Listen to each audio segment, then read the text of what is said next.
a gente acordou com mais essa do ministro Alexandre. Ou melhor, do Alexandre, eu parei de chamar esse cara de ministro, esse vagabundo. Na falta de representantes no Exxon Brasil, STF bloqueia recursos financeiros da Starlink. Da Starlink.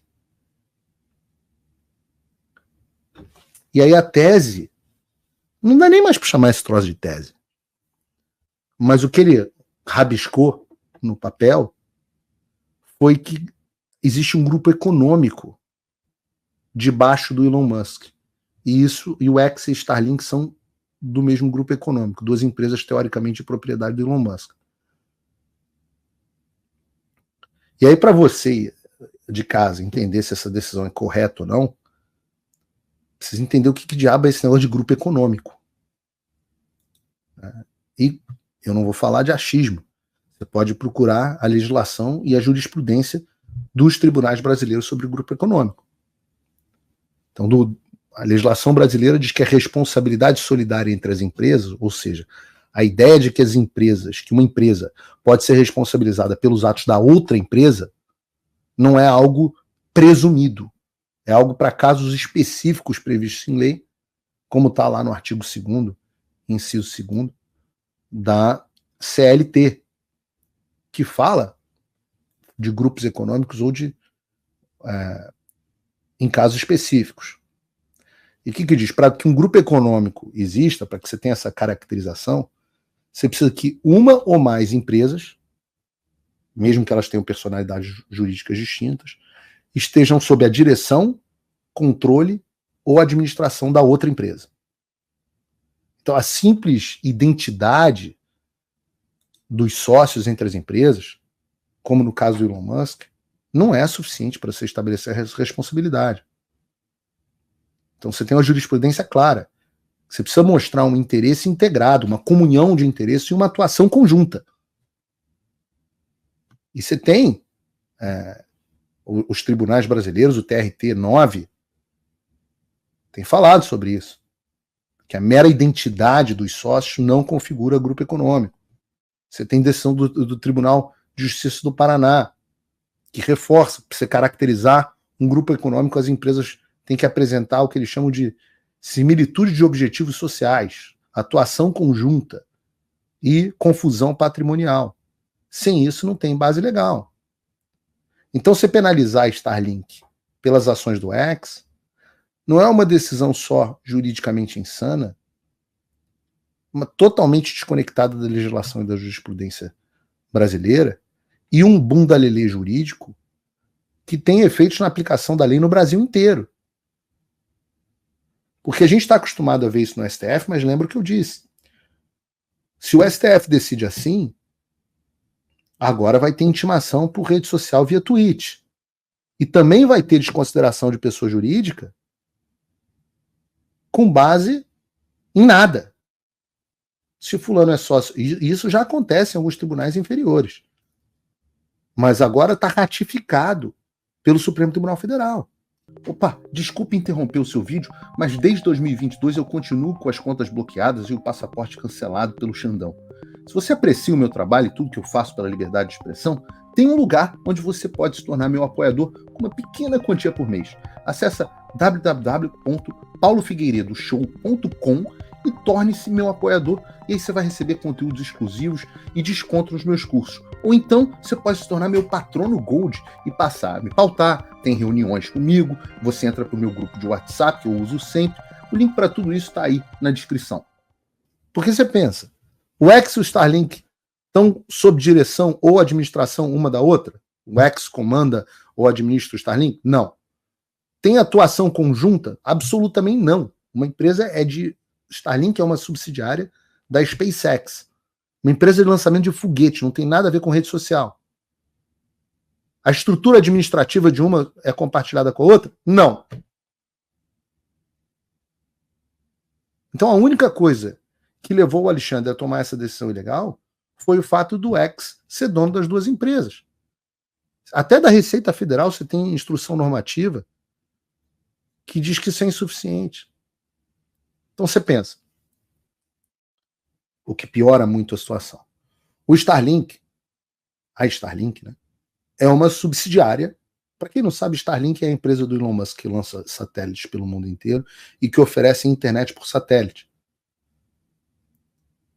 Muitos desses satélites são usados em situações de desastre, são muito utilizados na região norte do Brasil, mas foram muito utilizados no Rio Grande do Sul, por pessoas que estão em áreas distantes e precisam de algum tipo de conexão, e a conexão é muito boa. Eu tenho Starlink aqui.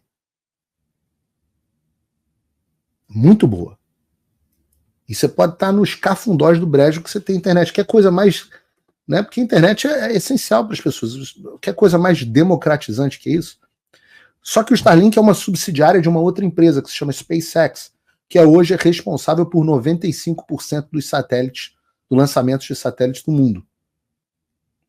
95% dos satélites do mundo são lançados por essa empresa chamada SpaceX do Elon Musk, que é dona da Starlink. Inclusive, satélites de espionagem, satélites do governo americano, satélites militares, todo tipo. Satélites meteorológicos, todos os tipos de satélites são lançados por essa SpaceX, 95% deles. E dessa SpaceX, que é a dona do Starlink, o Elon Musk, ele não é o único dono. O Elon Musk tem 42%, não tem nem a metade da empresa. Quem detém os outros 7,5%? O Google. Então, o restante da empresa, ou seja, mais da metade, 50,5%, estão distribuídos em vários fundos de investimento.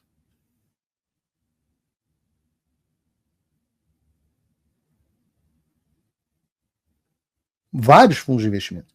Então, o Elon Musk é o dono da maior parte da empresa, não é, e nem tem a menor possibilidade dela ser controlada ou controlar o X. Já que o Starlink está debaixo da SpaceX. Bom, os dois têm X no nome, né? E a gente está falando de gente que é gigante. Os outros acionistas, por exemplo, você tem os fundos bilionários, você tem a Fidelity. Fidelity é um fundo controlado pela família Johnson, que é uma família dessas dinastias bilionárias americanas. E eles são a quinta família mais rica dos Estados Unidos. Eles têm um patrimônio de 44 bilhões de dólares. Uns 250 bilhões de reais. Só para vocês terem uma ideia. É uma dinastia. Tem mais ou menos 10% da SpaceX. Essa que o Alexandre mandou derrubar. O outro grande acionista é o Founders Fund. Quem é o dono do Founders Fund? É o bilionário Peter Thiel. Também fortuna de 55 bilhões de reais. Só que o Peter Thiel, além disso, ele é frequentador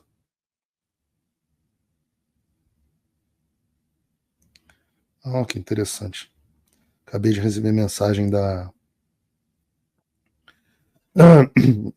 deputada Maria Elvira Salazar sobre a situação do Brasil.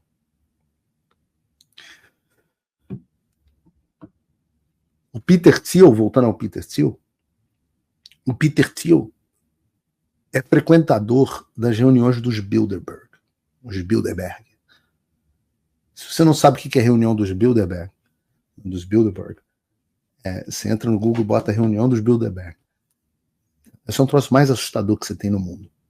Todo ano, mais ou menos 100 das figuras mais importantes no mundo fecham uma cidade, ninguém tem acesso, ninguém tem câmera, eles entram e passam ali um final de semana, não sei se é um final de semana, passam alguns dias, discutindo o futuro do mundo. Você tem uma pauta aberta e simplesmente esses caras ficam numa cidade, fecham uma cidade inteira para a reunião dos Bilderberg. O Peter Thiel faz parte dessas reuniões. Só para vocês terem uma ideia, na escala globalista, o Fórum Econômico Mundial, esse do Klaus Schwab, isso é uma quermesse perto da reunião dos Bilderberg. Pois bem, o Peter Thiel é um outro acionista da SpaceX / Starlink. Curiosamente, o Peter Thiel também é acionista, investidor do Rumble, que foi outra rede social de vídeos que saiu do Brasil por causa das ordens ilegais do Alexandre. Então a gente está falando do cara tá tão maluco que ele tá comprando briga não só com o homem mais rico do mundo, mas penalizando o Google, gente muitíssimo bilionária. E é óbvio que é uma briga que não compensava comprar, né? O Napoleão Bonaparte tem uma frase que é maravilhosa, que ela diz o seguinte: nunca interrompa os seus inimigos quando eles estiverem cometendo um erro. Então deixa o Alexandre se afundar. Deixa o Alexandre se afundar. Ele pegou e bloqueou os bens da Starlink. Starlink tem 20 mil assinantes do Brasil, que é menos do que 1% do que ela tem no redor do mundo. Então a perda de receita para a Starlink e para a SpaceX é insignificante. Mas a briga, a afronta, essa sim é grande.